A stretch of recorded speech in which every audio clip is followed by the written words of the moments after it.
발작이 하루 종일 일어나면서 그냥 아예 아무것도 할 수 없는 상황이 되어버리더라고요. 어느 정도로 몸이 안 좋았었냐면요. 정말 친한 지인이 있었는데 그분의 아버님이 돌아가셔서 굉장히 슬픈 상황에도 몸이 아프니까 갈 수 없는 그 제품을 받아서 한 3개월 정도 제품 섭취를 했을 때 어느 정도로 건강이 많이 도움을 받았냐면요.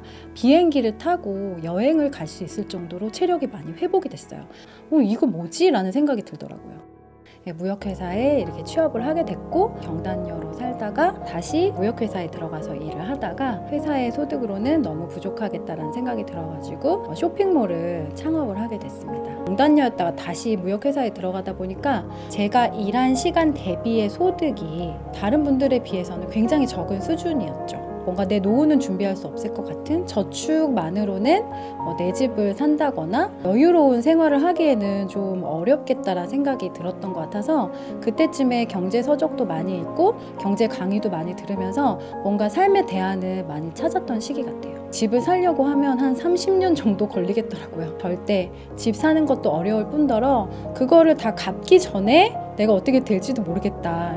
기본적으로 들어가는 거를 아껴야겠다라는 생각에 그때 사실은 친정 부모님이랑 집을 합치게 됐어요. 제가 직접 아이들 가르쳤고 옷 사입는 것도 바자회 같은 데서 이제 입었던 옷들 중에 좋은 것들을 좀 사입히기도 하고 가계부도 매달 적으면서 많이 아꼈던 것 같아요. 어렸을 때 일단 저 같은 경우에는 아버지가 안 계시고 엄마랑 제가 외동딸이었기 때문에 둘이서만 생활을 했었기 때문에 꼭 한부모여서 어려운 건 아니었지만 좀 넉넉하지는 않은 상황이었어요. 그래서 어렸을 때부터 뭔가 제가 하고 싶은 것들이 정말 많았음에도 불구하고 그런 것들을 매번 얘기하지 못했던 그런 상황들이 컸던 것 같아요. 저는 그 소득이 제가 잠을 자는 동안에도 나올 수 있는 소득이라고 생각했었거든요. 근데 잠을 자면 소득이 안 되더라고요. 일단은 새벽에 물건을 떼러 가고 그 사진을 찍어서 촬영을 해서 고객들한테 보내고 그 고객의 모든 응대를 저 혼자 이렇게 하다 보니까 쌓이다 보니까 공황장애라는 타격이 왔었어요. 계속적인 이제 발작들이 있었기 때문에 일상생활을 하는 게 굉장히 좀 힘들더라고요. 건강 때문에 더 이상 하지 못하는 상황이 됐어요. 그래서 소득적으로는 직장인보다 더 나을 수 있었지만 내가 시간을 너무나 많이 투자했을 때는 내 건강을 잃을 수 있다는 거를 그때 많이 깨달았던 것 같습니다. 저희가 약을 한 2년 반에서 3년 정도 복용을 했었어요.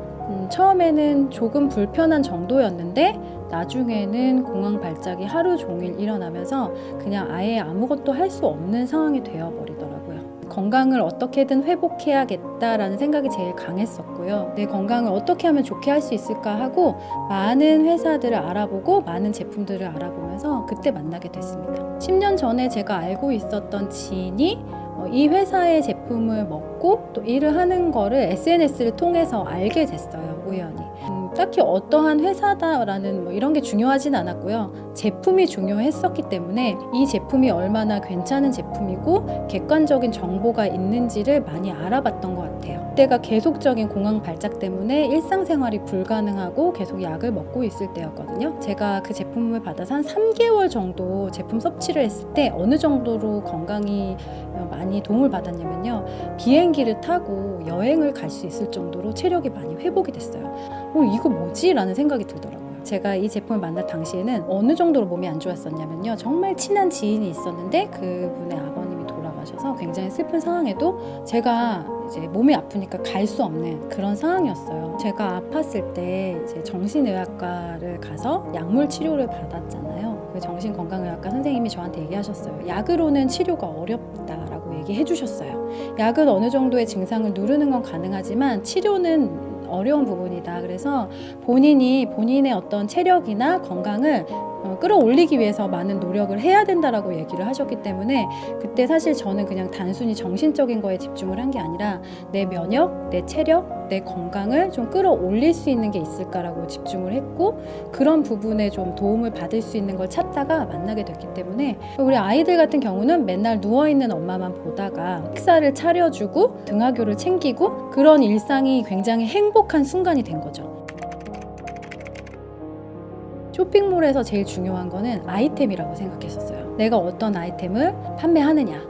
그 당시에 그 제품을 먹고 다니는데 너무 건강이 단시간에 좋아지니까 내가 이런 제품을 제공한다라고 하면 사업적으로 너무 괜찮지 않을까? 제가 제품을 먹고 나서 연락을 또 했어요. 나는 이 제품만 먹고 싶지 않고 이 제품을 통해서 소득도 이렇게 벌어갈 수 있는 것 같은데 나도 그게 궁금하다. 남편한테 월급을 받아서 쓰는 게 한 200~300 정도였거든요. 근데 제가 한 주에 340만 원 이렇게 들어오는 걸 보고 너무 깜짝 놀란 거예요. 이런 소득이 될 수도 있는 거구나 라는 생각을 그때 처음 해봤고, 이렇게 쭉 가다 보면 더 이상 남편한테 월급을 받지 않아도 될 시간이 오겠다 이런 생각했던 것 같아요. 패밀리 인센티브 여행을 아이 2명, 저희 시어머님, 저 이렇게 4명이 간 적이 있었어요. 남편이 좀 바빠서 시어머님이 그 호텔에서 주무시면서 너무나 좋아하시는 거예요. 한 번도 그런 호텔에 묵으면서 여유로운 시간을 가져보지 못했는데 며느리 때문에 그 시간들을 가질 수 있어서 너무 좋다라고 고맙다고 하셨고, 제가 이 회사를 선택하게 된 것도 제가 아픈 것도 있었지만 저희 엄마가 대장암 말기 판정을 받으시는 시기가 비슷했었어요. 저도 제품을 섭취하지만 우리 엄마도 좋은 제품을 좀 섭취하게 하고 싶다라는 생각에 그때 선택을 했던 것도 있었던 것 같아요. 대장암 말기 판정을 받으시긴 했지만 저는 이제 진짜 엄마가 이게 하늘나라로 가실 거라고 생각 못 했거든요. 그래서 엄마가 다 나으시면 정말 이전보다 더 좀 윤택한 생활을 하게 해드리고 싶어서 사실은 어머님이 아프신 그때 정말 열심히 했던 것 같아요. 제가 그때 이제 들었던 얘기는 내가 정말 이 삶을 살 때 포기할 수 없는 10가지 정도를 이렇게 적어보라고 얘기하시더라고요. 그 10가지를 하나씩 내가 그나마 포기할 수 있는 것들을 좀 지워갔을 때 맨 마지막에 남는 게 나의 진짜 Y라는 얘기를 들은 적이 있어요. 그래서 저는 Y가 분명했지만 그렇지 않은 좀 Y를 찾아가고 싶으신 분들, 그런 작업들을 좀 통해서 진정한 Y가 뭔지, 내가 정말 원하는 게 뭔지 그렇게 찾아보셔도 좋을 것 같습니다. 엄마 때문에 시작을 했지만 제가 이 일을 시작하고 어쨌든 2년 반 후 정도에 엄마가 이제 돌아가셨을 때 그때 사실은 저도 좀 정체가 왔었어요. 왜냐하면 저의 강력한 Y가 이제 사라진 거잖아요. 그래서 좀 힘든 시간을 보내기도 했지만 그때는 또 다른 Y를 제가 찾았거든요. 나머지 가족, 저의 아이들, 제가 이 일을 함께 하는 분들에 대한 책임감, 그것이 저의 Y가 됐던 것 같아요. 에너지들을 좀 끌어올리는 데 많이 도움이 되지 않았나 생각합니다. 제가 몸이 많이 아팠을 때 늘 하던 기도가 있었거든요. 남에게 도움을 받기보다는 남을 도와줄 수 있는 삶이 되게 해달라는 기도를 진짜 매일 했었어요. 지금은 제가 많은 분들을 도와주고 그분들을 함께 케어하고 할 수 있는 그런 상황이 됐잖아요. 더 많은 분들한테 건강적으로든 재정적으로든 도움을 주는 사람이 되고 싶다라는 생각을 늘 하고 있습니다.